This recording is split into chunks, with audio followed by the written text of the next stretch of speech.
మీకు కనపడుతున్నటువంటిది వెంకటేశ్వర స్వామి స్తంభం. వీళ్ళు స్తంభాన్ని ఒక విగ్రహం రూపంలో కొలుసుకుంటారు. ఇది మన్ననూరు ప్రశాంత్ నగర్ కాలనీలో ఉంటుంది. ఇది దాదాపుగా 150 సంవత్సరాలుగా వీళ్ళు ఉత్సవాలు నిర్వహిస్తున్నట్టుగా వాళ్ళు అక్కడ ఉన్న వాళ్ళు చెప్తున్నారు. ఇప్పుడు ఈరోజు కూడా కళ్యాణం నిర్వహించారంట. ఇది మేము అడుకోయిన తర్వాత తెలిసింది. ఇంకా కళ్యాణం అయిపోయిన తర్వాత భక్తుల కోసం భోజన కార్యక్రమాలు, వాళ్ళకు మిగతా వసతులు కూడా వీళ్ళు ఏర్పాటు చేయడం జరిగింది. వీళ్ళు ప్రతి సంవత్సరం కూడా పెద్ద పండుగలాగా ఇక్కడ నిర్వహిస్తామని చెప్తున్నారు. ఇది తెలుసుకున్న మేము చూడ్డానికి ఈసారి అక్కడికి మన్ననూరు దేవస్థాన వేణుగోపాల దేవస్థాన కమిటీ నుంచి కొంత కమిటీ సభ్యులతో కలిసి అక్కడికి పోయినాము. చూడ్డానికి కూడా చాలా బాగుంది. కళ్యాణం జరిగిన తర్వాత వాళ్ళతో పాటు కొద్దిసేపు ఉన్నాము. వాళ్ళు చెప్పే అంశాలు మీకు వాళ్ళ మాటలనే వివరిస్తాం.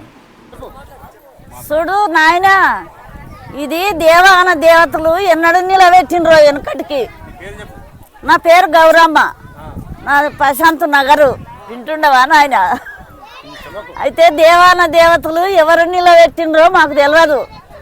అయితే ఈ ఊళ్ళో పెద్ద మనుషులు ఎవరు లేకున్నారు. అప్పుడు ఆ దినములా పెద్ద మనుషులు లేకుంటే ఎవరో ఒకరు ఎన్నుకున్నారు. ఎవరిని? మేతరోని.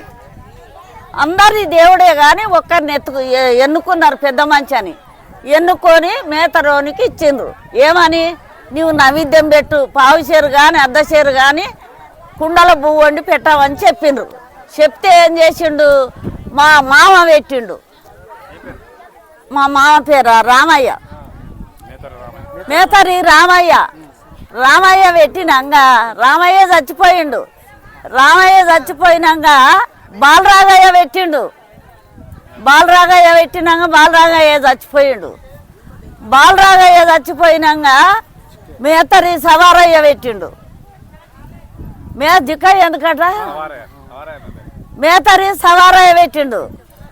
కొన్ని రోజులు ఏం చేసిండు? మా నీరంజం పెడతానని పెట్టిండు. పెట్టి బంద్ అయ్యిండు. మా నీరంజం బంద్ అయినాక అరే దేవుడు మళ్ళీ పడావు వాడే అని మళ్ళీ ముసలోడు పెట్టిండు. ఎవరు? మేతరి సవారయ్య పెట్టిండు. సవారయ్య పెట్టిన కాడ నుంచి ఇక మేమే పెడుతున్నాం అంతే. ఆయన చనిపోయిండు. ఇక నా కొడుకులు పెడుతుండ్రు. మా తాతగారు పెట్టిరు, మా నాన్నగారు పెట్టిరు. ఆ నుంచి వీళ్ళందరూ చనిపోయినాక మా యువతరం అందరం కలిసి 4 సంవత్సరాల నుంచి గ్రాండ్గా చేయాలని ఆలోచనతో 4 సంవత్సరాల నుంచి మంచిగా చేస్తున్నాం. ఇంకా డెవలప్ కావాలని మా ఆలోచన. ఒక గుడి కావాలా, అన్నీ చేయాలి, మంచిగా చేయాలి, ఇంకా జాతర లెక్క సాగాలని మేము అనుకుంటున్నాం.